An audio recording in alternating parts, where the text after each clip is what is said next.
Bienvenue sur la chaîne Les Élus de l'Amour. Ici, nous naviguons ensemble dans les eaux profondes et souvent mystérieuses des connexions d'âme. Aujourd'hui, nous abordons un sujet d'une intensité et d'une beauté sacrée, flamme jumelle, ce que tu dois absolument comprendre avant l'intimité. Si tu te trouves sur ce chemin, sentant qu'un seuil se présente, que l'air autour de toi crépite d'une énergie nouvelle, cette transmission est pour toi. Elle est une lampe dans la pénombre, une préparation essentielle avant de franchir la porte la plus sacrée. L'intimité entre flammes jumelles n'est pas un événement. C'est une initiation. Un rituel où deux flammes ne se rencontrent pas simplement, mais où elles se reconnaissent dans la pleine mesure de leur éternité. Beaucoup s'y précipitent, portés par une attirance magnétique irrésistible, sans saisir les dimensions qui s'y jouent. Ce faisant, ils risquent de confondre l'essence avec l'illusion, la fusion sacrée avec un simple mirage karmique. Avant de te fondre dans cet océan, il est impératif de comprendre ses courants, ses profondeurs et les lois immuables qui le régissent. Ton âme perçoit déjà ce tournant. Peut-être ressens-tu ces présages, une familiarité troublante avec un regard à peine croisé, des songes où un autre toi vit une autre vie, une sérénité soudaine qui t'enveloppe au milieu du chaos, comme un manteau d'une autre époque. Ces signaux ne sont pas des coïncidences.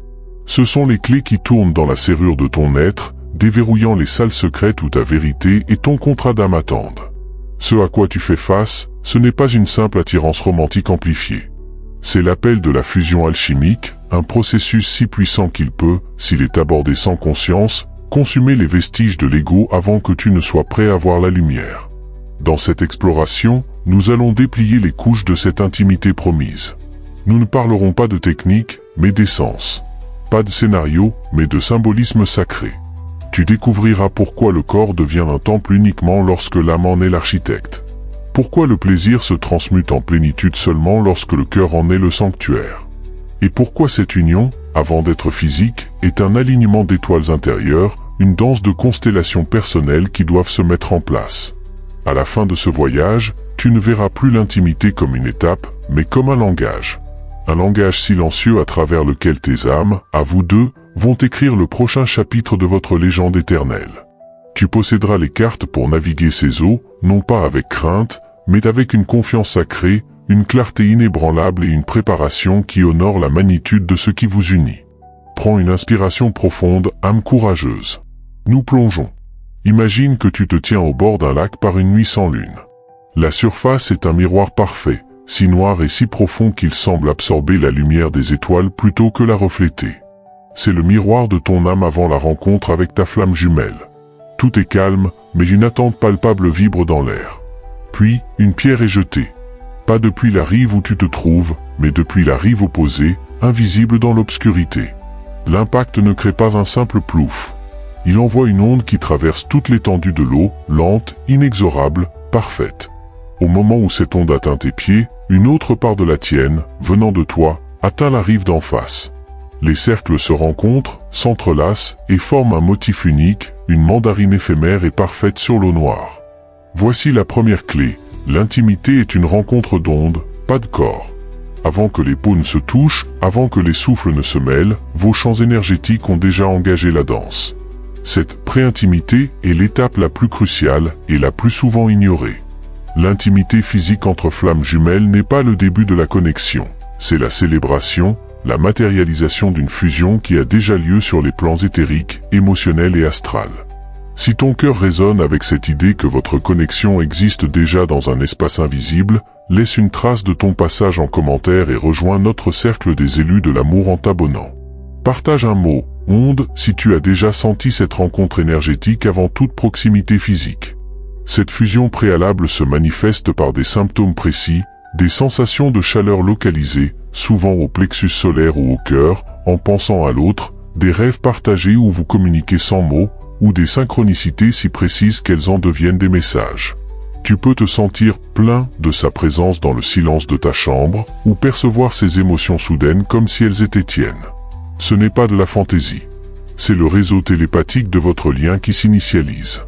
Franchir l'intimité physique sans avoir conscience de cette dimension revient à allumer un feu sacré dans une pièce pleine de voiles sans savoir qu'il brûle. L'illumination peut être aveuglante et chaotique. La seconde clé, le corps est le sanctuaire, pas le but. Dans l'amour conventionnel, le corps est souvent la destination du désir. Dans l'union des flammes jumelles, le corps est le sanctuaire où le désir se transforme en dévotion et la passion en prière. Chaque caresse, chaque regard, chaque souffle échangé devient un psaume, une invocation à la présence divine en l'autre et en soi. Comprends ceci, l'acte d'intimité va réactiver la mémoire cellulaire. Tes cellules, ton ADN lumière, portent l'empreinte de toutes vos rencontres passées, de toutes vos unions à travers le temps. Lors de l'union physique, cette bibliothèque s'ouvre. Des souvenirs de vies antérieures peuvent remonter, non sous forme d'images claires, mais de sensations. Un parfum oublié, un goût sur la langue, une musique lointaine, une douleur ou une joie archaïque.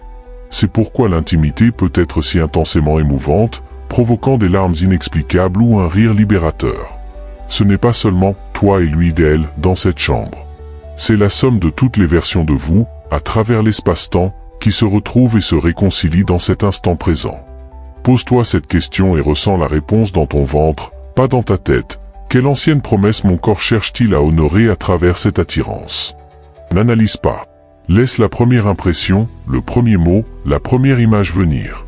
Cet exercice n'est pas anodin. Il commence à aligner ta conscience corporelle avec la mission de l'âme. La troisième clé, l'ego doit être invité en témoin, pas en maître de cérémonie. C'est l'écueil le plus grand. L'ego, cette structure mentale faite de peur, d'attente, de conditionnement et de désir de possession, voit dans la flamme jumelle la réponse à tous ses manques. Il projette sur cette connexion ses fantasmes d'amour parfait, de fin des souffrances, de complétude extérieure. Il veut posséder, figer, contrôler cette énergie divine pour apaiser ses angoisses. Avant l'intimité, un travail de discernement radical est nécessaire. Es-tu attiré par l'essence de cette personne, par la flamme divine en elle, même si elle était dépouillée de son apparence, de son statut, de son histoire? Ou es-tu attaché à l'idée d'elle, au rôle qu'elle joue dans ton scénario de bonheur? L'intimité vécue sous l'égide de l'ego sera une source de souffrance karmique intense. Elle deviendra un attachement fusionnel, une dépendance, un miroir déformant qui réfléchira tes blessures plutôt que ta lumière. En revanche, lorsque l'ego est mis de côté, non pas annihilé, mais calmement observé comme un enfant inquiet, l'intimité devient un champ libre. Un espace où deux âmes peuvent se montrer nues, dans leur vulnérabilité et leur puissance, sans masque et sans peur du jugement. La quatrième clé, l'intimité est un acte de guérison mutuelle et de nettoyage karmique. Ne t'attends pas à une simple expérience de plaisir. Attends-toi à une séance de chirurgie énergétique profonde. Lorsque vos champs fusionnent dans la proximité la plus intense, tout ce qui n'est pas en alignement avec la fréquence de l'amour unifié va remonter à la surface pour être vu, reconnu et libéré. Cela peut se manifester de manière surprenante, une ancienne colère qui surgit au milieu d'une étreinte, une tristesse submergente après l'acte, une sensation physique de rejet alors que tout semblait parfait. Ne fuis pas ces manifestations. Elles ne signifient pas que la connexion est fausse ou dangereuse. Au contraire, elles signifient qu'elle est réelle et qu'elle agit. C'est la connexion elle-même qui exfiltre les schémas karmiques, les blessures d'abandon, les trahisons enfouies, les peurs de l'engouffrement, pour les amener à la lumière et les transmuter. Cette guérison est mutuelle. En te permettant d'être un canal d'amour pur, tu permets aussi à l'autre de libérer ses propres charges.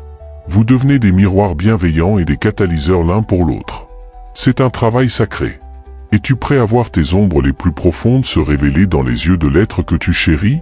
Es-tu prêt à tenir l'espace pour que ces ombres se révèlent à lui d'elle, sans prendre la responsabilité de les guérir, mais en offrant simplement la présence de ton amour inconditionnel?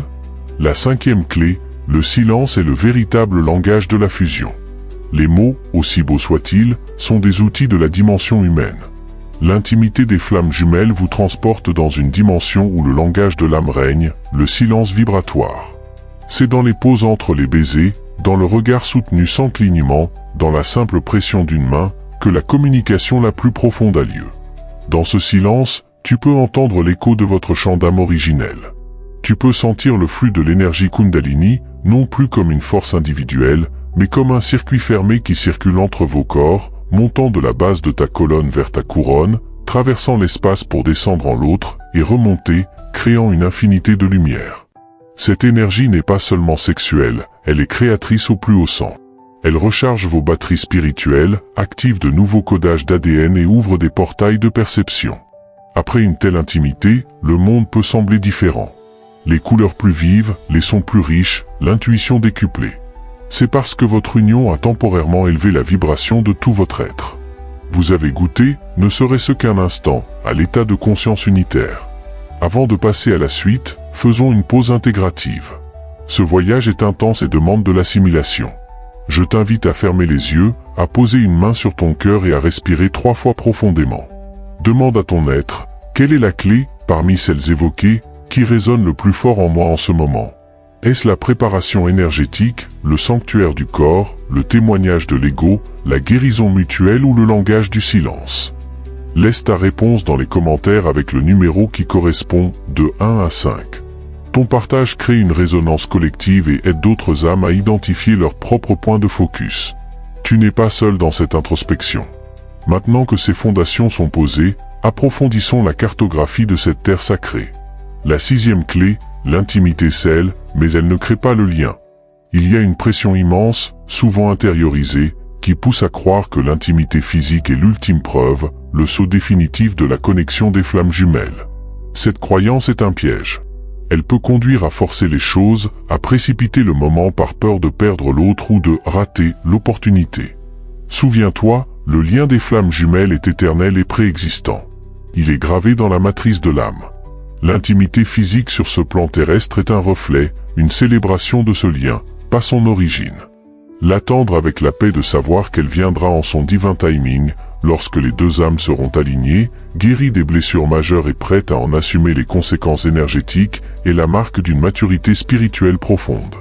La précipitation, née de l'insécurité ou du désir de possession, introduit une fréquence de peur dans un acte qui ne devrait vibrer que d'amour et de liberté.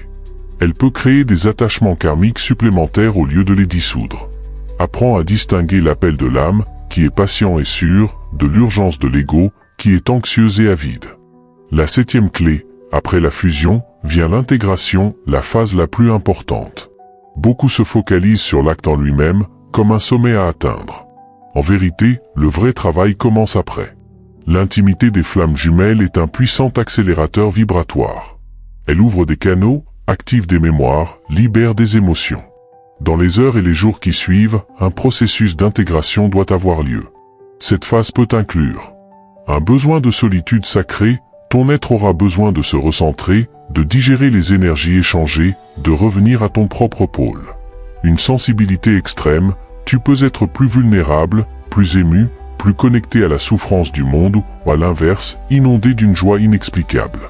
Des prises de conscience fulgurantes, des vérités sur toi-même, sur ta mission, sur la dynamique de votre lien peuvent émerger avec une clarté aveuglante. Un rééquilibrage physique, fatigue, besoin de sommeil, faim spécifique, soif intense. Ton corps physique assimile un changement quantique. Honorer cette phase d'intégration est capitale. Cela signifie se donner de l'espace, boire beaucoup d'eau, marcher dans la nature, méditer, journaliser ses ressentis. S'attendre à ce que tout retourne à la normale immédiatement ou chercher à reproduire l'expérience tout de suite est une erreur. C'est comme vouloir replanter une graine tout de suite après la récolte, sans laisser la terre se reposer et se régénérer. L'intégration est le repos sacré de la terre de ton âme. Si ce passage sur l'intégration te parle, si tu as déjà vécu cette phase délicate après un moment de profonde connexion, même non physique, partage ton expérience en un mot ou une courte phrase en commentaire. Écris « intégration » suivi de ta sensation dominante. Exemple, intégration, paix, intégration, tempête. Voir que d'autres traversent des paysages similaires brise le sentiment de solitude sur ce chemin. La 8e clé, elle n'est pas une échappatoire, mais une amplification de ta réalité. Un fantasme dangereux est de croire que l'union avec ta flamme jumelle résoudra magiquement tous tes problèmes, comblera tous tes vides ou te transportera dans une réalité parallèle de béatitude permanente. L'intimité, au contraire, agit comme une loupe. Elle amplifie tout ce qui est déjà présent en toi et dans ta vie. Si tu portes en toi de la joie et de la paix, elle les multipliera. Si tu portes en toi des peurs, des insécurités et des blessures non guéries, elle les mettra en lumière avec une intensité parfois difficile à supporter. Elle ne crée pas le chaos, elle révèle le chaos latent qui attendait d'être guéri. Elle ne te donne pas une valeur, elle reflète la valeur infinie que tu as toujours eue, te poussant à t'en emparer. Aborder l'intimité avec l'attente qu'elle te sauve ou te complète est une charge immense et injuste à placer sur l'autre et sur la connexion. Tu dois venir à elle déjà entier, déjà en chemin vers ta propre plénitude. Non pas parfait, mais engagé dans ton propre travail. C'est de cet endroit de force personnelle que la rencontre devient un échange entre deux univers complets, et non la tentative désespérée de deux moitiés de se coller pour former un tout. La 9e clé, elle engage la responsabilité énergétique. Lorsque tu t'unis à ta flamme jumelle, vous ne faites pas que partager un moment. Vous créez un champ morphogénétique commun, une bulle de réalité dont vous êtes tous deux responsables. Les énergies échangées, l'amour, mais aussi les peurs, les pensées, les désirs circulent librement dans ce champ. Cela signifie que ton état intérieur affecte directement l'autre, et vice-versa, d'une manière bien plus tangible que dans les relations ordinaires. Une colère non résolue, une jalousie non exprimée, un mensonge, même par omission, crée une dissonance dans ce champ partagé, qui se manifestera par de la tension, de la distance ou des conflits. La responsabilité énergétique implique la transparence radicale avec soi-même et avec l'autre. Le nettoyage régulier de son propre champ, méditation, bain de sel, connexion à la nature. La pratique de la coupure des liens nocifs après les échanges, pour préserver son individualité sacrée. La compréhension que vous êtes des partenaires dans la gestion de cette énergie commune. La 10e et dernière clé, elle est un rituel de souvenir, pas d'exploration. Enfin, retiens ceci, l'intimité avec ta flamme jumelle ne consiste pas à découvrir un étranger.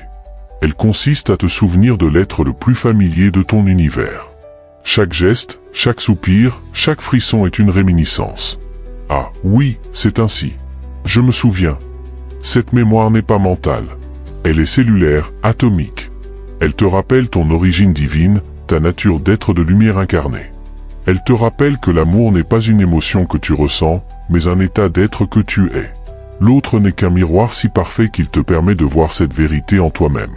Aborder chaque moment d'intimité comme un rituel sacré de souvenirs change tout.